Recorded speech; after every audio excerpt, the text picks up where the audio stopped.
Chapter 11. Will we see you again soon, Peter? Anne-Marie blinked. Across the dark room, she saw Ellen, too, peering into the narrow wooden box in surprise. There was no one in the casket at all. Instead, it seemed to be stuffed with folded blankets and articles of clothing. Peter began to lift the things out and distribute them to the silent people in the room. He handed heavy coats to the man and wife, and another to the old man with the beard. "It will be very cold," he murmured. "Put them on." He found a thick sweater for Mrs. Rosen and a woolen jacket for Ellen's father. After a moment of rummaging through the folded things, he found a smaller winter jacket and handed it to Ellen. Anne-Marie watched as Ellen took the jacket in her arms and looked at it. It was patched and worn. It was true that there had been few new clothes for anyone during the recent years, but still, Ellen's mother had always managed to make clothes for her daughter, often using old things that she was able to take apart and refashion in a way that made them seem brand new. Never had Ellen worn anything so shabby and old. But she put it on, pulled it around her, and buttoned the mismatched buttons. Peter, his arms full of the odd pieces of clothing, looked toward the silent couple with the infant. "I'm sorry," he said to them. "There is nothing for a baby." "I'll find something," Mama said quickly. "The baby must be warm." She left the room and was back in a moment with Kirsty's thick red sweater. "Here," she said softly to the mother. "It will be much too big, but that will make it even warmer for him." The woman spoke for the first time. "Her," she whispered. "She's a girl. Her name is Rachel." Mama smiled and helped her direct the sleeping baby's arms into the sleeves of the sweater. Together they buttoned the heart-shaped buttons. How Kirsty loved that sweater with its heart buttons, until the tiny child was completely encased in the warm red wool. Her eyelids fluttered, but she didn't wake. Peter reached into his pocket and took something out. He went to the parents and leaned down toward the baby. He opened the lid of the small bottle in his hand. "How much does she weigh?" Peter asked. "She was 7 pounds when she was born," the young woman replied. "She's gained a little, but not very much. Maybe she weighs 8 pounds now? No more." "A few drops will be enough then. It has no taste. She won't even notice." The mother tightened her arms around the baby and looked up at Peter, pleading. "Please, no," she said. "She always sleeps at night. Please, she doesn't need it. I promise she won't cry." Peter's voice was firm. "We can't take a chance," he said. He inserted the dropper of the bottle into the baby's tiny mouth and squeezed a few drops of liquid onto her tongue. The baby yawned and swallowed. The mother closed her eyes. Her husband gripped her shoulder. Next, Peter removed the folded blankets from the coffin one by one and handed them around. "Carry these with you," he said. "You will need them later for warmth." Anne-Marie's mother moved around the room and gave each person a small package of food, the cheese and bread and apples that Anne-Marie had helped her prepare in the kitchen hours before. Finally, Peter took a paper-wrapped packet from the inside of his own jacket. He looked around the room at the assembled people now dressed in the bulky winter clothing and then motioned to Mr. Rosen, who followed him to the hall.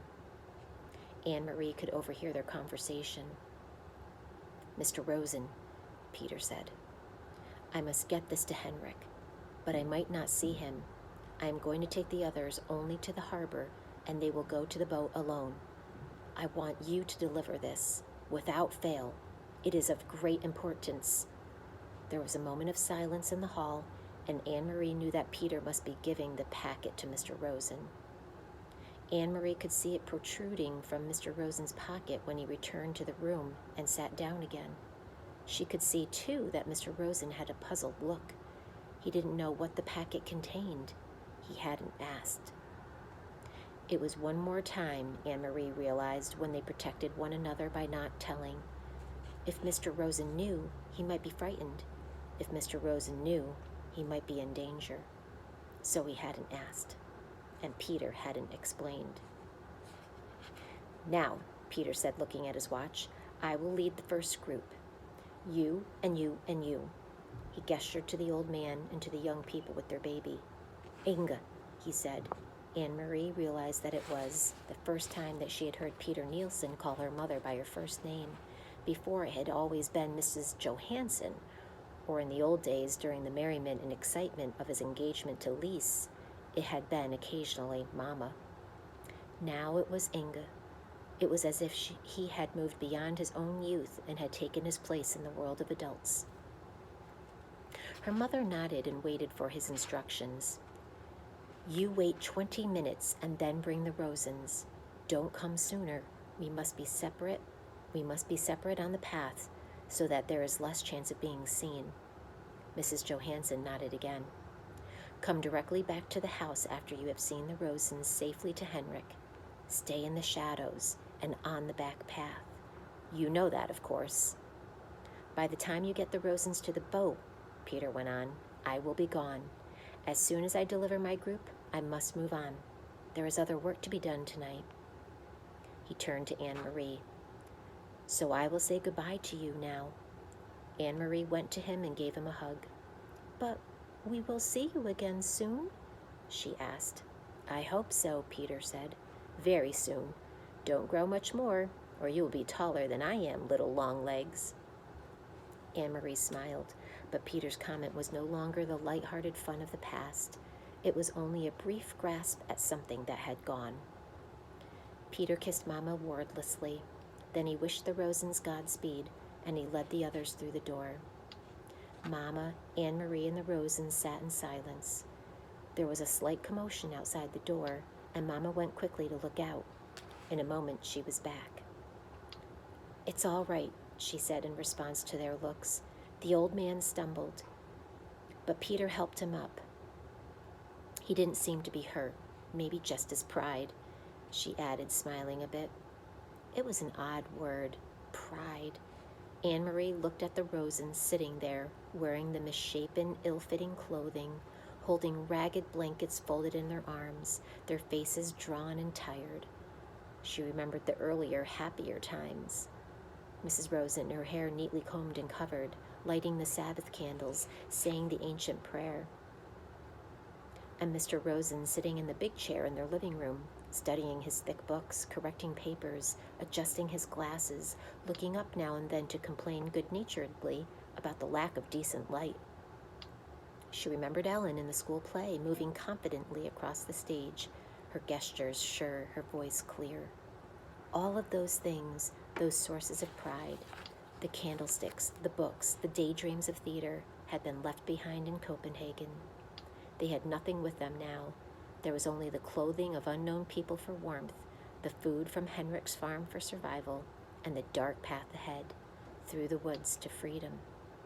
Anne-Marie realized, though she had not really been told, that Uncle Henrik was going to take them in his boat across the sea to Sweden.